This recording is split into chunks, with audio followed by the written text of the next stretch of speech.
शांति 5 दिसंबर 2022। बाबा की महावाक्य। मीठे बच्चे, जितना ज्ञान रत्नों का दान करेंगे उतना खजाना भरता जाएगा। विचार सागर मंथन चलता रहेगा। धारणा अच्छी होगी। प्रश्न: जिन आत्माओं के भाग्य में बेहद का सुख नहीं है उनकी निशानी क्या होगी? उत्तर: वह ज्ञान को सुनेंगे लेकिन ऐसे जैसे उल्टा घड़ा। बुद्धि में कुछ भी बैठेगा नहीं। अच्छा अच्छा करेंगे, महिमा करेंगे, कहेंगे हाँ सबको यह सुनाना चाहिए, मार्ग बहुत अच्छा है, परंतु खुद उस पर नहीं चलेंगे। बाबा कहते, यह भी तकदीर। तुम बच्चों का फर्ज है सर्विस करना। हजारों को सुनाते रहो, प्रजा तो बनती है। माँ बाप मिसल बेहद के बाप से वर्षा लेने का पुरुषार्थ करो। नॉलेज को धारण कर आप समान बनाते रहो। गीत: तकदीर जगाकर आई हूँ। ओम शांति। तकदीर सदैव दो प्रकार की होती है, एक अच्छी दूसरी बुरी, एक सुख की दूसरी दुख की। भारत के सुख की तकदीर भी है तो दुख की तकदीर भी है। भारत ही सुख धाम था, भारत ही दुख धाम है। मकान नया है तो अच्छी तकदीर है, पुराना है तो बुरी तकदीर। भारत ही पहले नया था, अब फिर पुराना हुआ है। इन बातों को भी तुम बच्चे ही समझ सकते हो, दुनिया नहीं जानती। तुम्हारा ध्यान इन बातों तरफ खिंचवाया जाता है कि बच्चे तुम कितने तकदीरवान थे। देवी देवता विश्व के मालिक थे, अभी नहीं है। अच्छी तकदीर बदल अब बुरी हो गई है। अच्छी तकदीर कैसे और कब होती है यह समझने की बात है। समझाने वाला एक ही बेहद का बाप है। भारत की ऊंची तकदीर कब थी? जब स्वर्ग था। बुरी तकदीर अब है। गाते भी हैं, हे पतित पावन आकर हमारी पावन तकदीर बनाओ। भारत पावन था तो जबरदस्त तकदीर थी, अभी वही भारत पतित है क्योंकि विकारी हैं। विकारी और निर्विकारी दोनों होते हैं। हम अगर इस समय निर्विकारी बनेंगे तो देवता बनेंगे।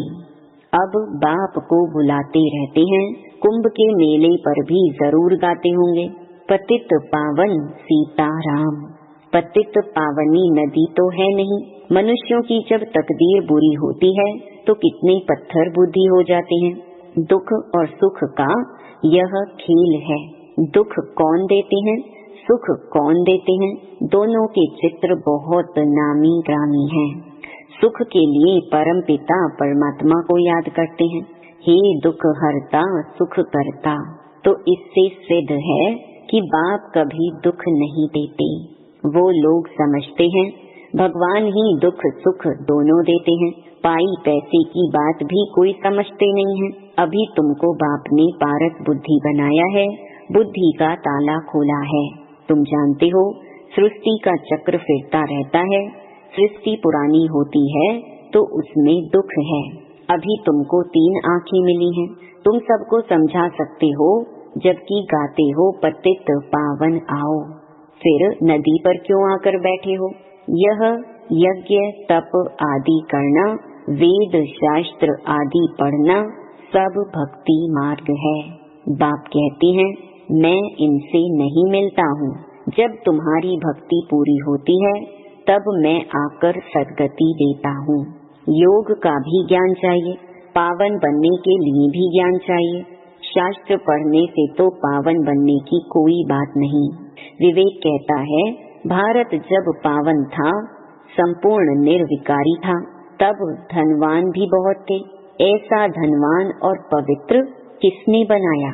क्या गंगा स्नान करने से बने या शास्त्रों को पढ़ने से बने? यह तो तुम करते ही आए हो, फिर भी पुकारते हैं कि हे पतित पावन आओ। जब पतित दुनिया का समय पूरा होगा तब ही पतित पावन बाप आकर स्वर्ग की स्थापना करेंगे। पावन दुनिया है सतयुग, पतित दुनिया है कलयुग। यह कोई समझते नहीं है कि पतित पावन एक ही परमात्मा है। गाते हैं पतित पावन सीताराम, उसका अर्थ भी बाप ही समझाते हैं कि सभी सीताओं का राम एक ही परमात्मा है। कहते हैं सबका दाता राम। दाता क्या, यह भी नहीं समझते हैं। बाप समझाते हैं सबका दाता राम तो एक निराकार ही है। बुद्धि को बिल्कुल ताला लगा हुआ है, बुद्धि में बैठता ही नहीं है। सतयुग में सब पारस बुद्धि हैं, नाम ही है पारसनाथ पारसपुरी। तुम बच्चे भी इस समय पारसनाथ बनते हो। आत्मा गोल्डन एज बनती है, अभी आयरन एज बुद्धि है। गोल्डन एज बुद्धि सुख उठाते हैं, आयरन एज बुद्धि दुख उठाते हैं। मनुष्य विष के पीछे हैरान होते हैं, पवित्र बनने में देखो कितना हंगामा करते हैं।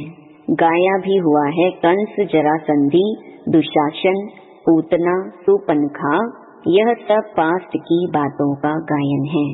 जरूर संगम युग का ही गायन है, हर बात संगम की ही गाई जाती है। बाप कहते हैं मैं भी पतितों को पावन बनाने एक ही बार आता हूँ। तुम जानते हो कि बाबा का धंधा ही है पतितों को पावन बनाना। बाप रचयिता है तो जरूर नई रचना ही रचेंगे। रावण है पतित बनाने वाला, बाप है पावन बनाने वाला। उसका यथार्थ नाम शिव है। शिवरात्रि भी मनाते हैं, रात्रि का भी अर्थ तुम समझते हो। बाप आएगा तब जब भक्ति अर्थात रात पूरी हो, दिन होगा। अब बाप कहते हैं बच्चे पावन बनो, अब वापस जाने का है। सतयुग था, अब चक्कर फिर रिपीट होगा। तुम बच्चों को मनुष्य से देवता बना रहा हूँ। देवताएं भी मनुष्य ही थे और कोई फर्क नहीं है, सिर्फ वह गोरे अर्थात पावन हैं और अभी के मनुष्य सांवरे अर्थात पतित हैं। भारत गोल्डन एजेड था, अभी आयन एजेड है। आत्मा में खाद पड़ गई है, वह निकलेगी योग अग्नि से। आगे मन मनाभव अक्षर पढ़ते थे, अर्थ कुछ भी नहीं समझते थे। परम पिता परमात्मा के साथ बुद्धि योग लगाना है, परंतु उनके रूप का ही किसको पता नहीं है, तो योग कैसे लग सकता है। कहते हैं परमात्मा नाम रूप से न्यारा है, तो योग किससे लगाएं। भगवानुवाच मन मनाभव। देह का अभिमान छोड़ो, अपने को आत्मा समझो। आत्मा का रूप क्या है? कहते हैं आत्मा स्टार है, भ्रकुटी के बीच में रहती है, तो आत्माओं का बाप भी ऐसा ही होगा। उनको फिर नाम रूप से न्यारा कहते हैं। बाप के लिए कहते हैं ब्रह्म है, अखंड ज्योति तत्व है। ब्रह्म तो बेअंत हो गया, जैसे आकाश का अंत नहीं पा सकते। अच्छा कोई करके अंत पा भी लेवे, परंतु उससे मुक्ति जीवन मुक्ति तो कोई को मिलती नहीं है। मुक्ति जीवन मुक्ति का अर्थ भी तुम बच्चे ही समझते हो, दुनिया तो कुछ भी नहीं जानती। गाते भी हैं ज्ञान का सागर, मनुष्य सृष्टि का बीज रूप है। सत्य है, चैतन्य है, पतित पावन है, तो जरूर पतित दुनिया में आएंगे।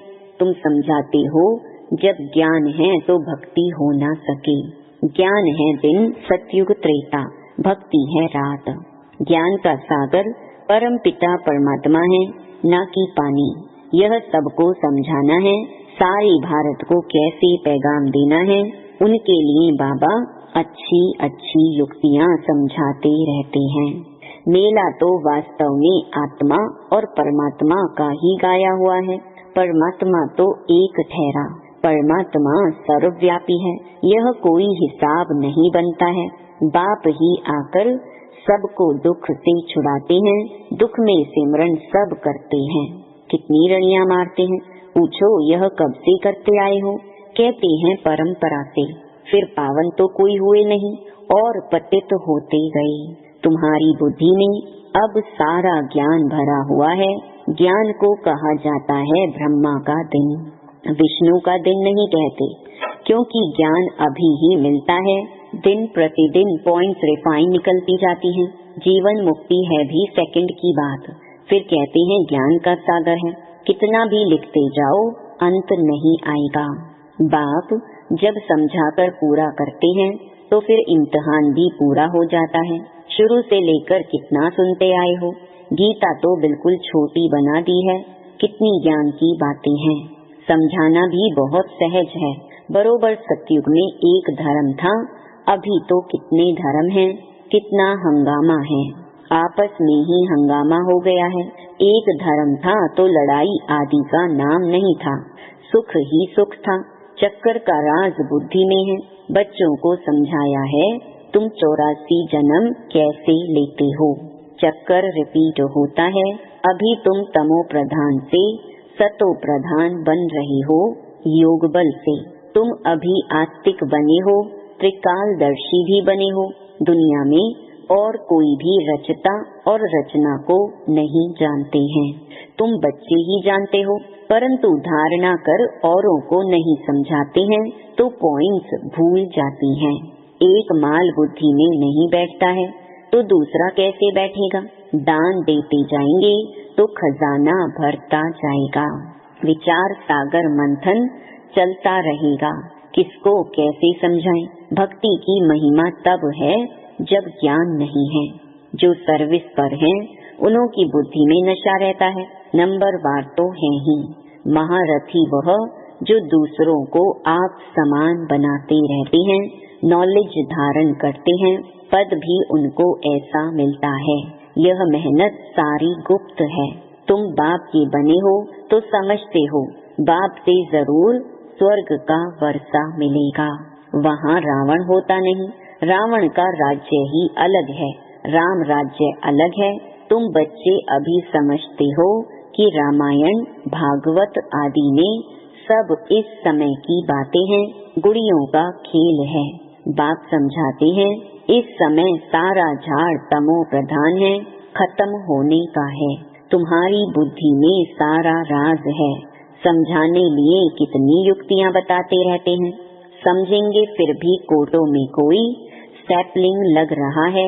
जो और धर्मों में कन्वर्ट हो गए हैं, वह सब निकल आएंगे।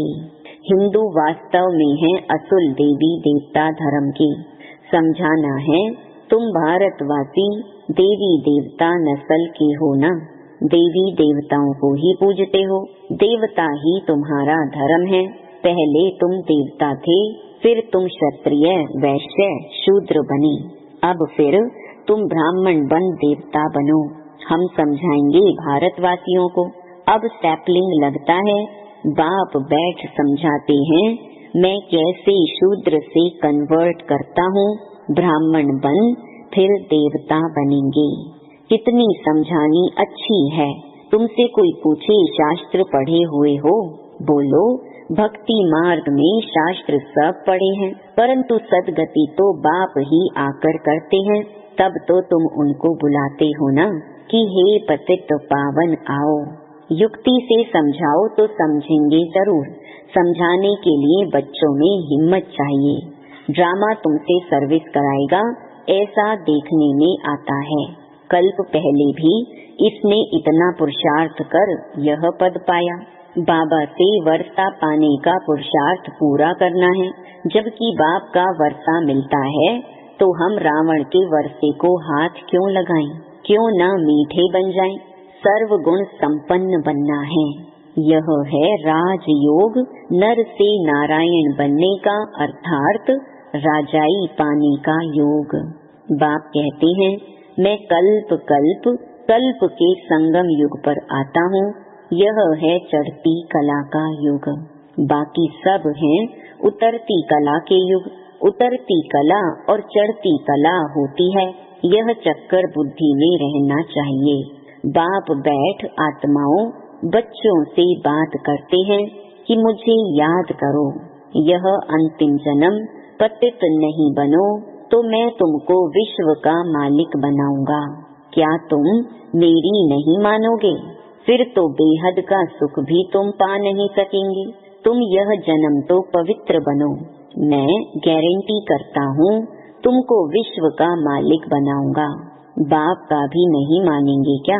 जो फूल बनने वाला होगा उनको झट तीर लगेगा। भाग्य में नहीं होगा तो सुनेगा ऐसे जैसे उल्टा घड़ा। प्रदर्शनी में तुम कितनों को समझाते हो, अच्छा अच्छा करते हैं, कहेंगे मार्ग बहुत सहज है, परंतु खुद कुछ भी करेंगे नहीं। सिर्फ महिमा की, औरों को कहा अच्छा है, परंतु खुद चलना नहीं है, इससे क्या हुआ? कहेंगे तकदीर में नहीं है। ऐसे ऐसे प्रजा में आ जाएंगे। परंतु बच्चों में सर्विस का शौक होना चाहिए। हजारों को सुनाना पड़े, बेहद के बाप से वर्षा लेने के लिए माँ बाप मिसल पुरुषार्थ करना चाहिए। अच्छा, मीठे मीठे सिकिलधे बच्चों प्रति माता पिता बाप दादा का याद प्यार और गुड मॉर्निंग। रूहानी बाप की रूहानी बच्चों को नमस्ते। धारणा के लिए मुख्य सार। पहला, बाप से पूरा वर्षा लेने के लिए अति मीठा सर्व गुण संपन्न बनना है। रावण के वर्षे को हाथ नहीं लगाना है। दूसरा, नॉलेज को धारण कर रूहानी नशे में रह सर्विस करनी है। बेहद का सुख पाने के लिए बाप की हर राय को मानकर उस पर चलना है। वरदान, अटेंशन की विधि द्वारा माया की छाया से स्वयं को सेफ रखने वाले हलचल में अचल भव। वर्तमान समय प्रकृति की तमोगुणी शक्ति और माया की सूक्ष्म रॉयल समझदारी की शक्ति अपना कार्य तीव्र गति से कर रही है। बच्चे प्रकृति के विकराल रूप को जान लेते हैं, लेकिन माया के अति सूक्ष्म स्वरूप को जानने में धोखा खा लेते हैं, क्योंकि माया रॉन्ग को भी राइट अनुभव कराती है, महसूसता की शक्ति को समाप्त कर देती है, झूठ को सच सिद्ध करने में होशियार बना देती है। इसलिए अटेंशन शब्द को अंडरलाइन कर माया की छाया से स्वयं को सेफ रखो और हलचल में भी अचल बनो। स्लोगन, हर संकल्प में उमंग उत्साह हो तो संकल्पों की सिद्धि हुई पड़ी है। ओम शांति।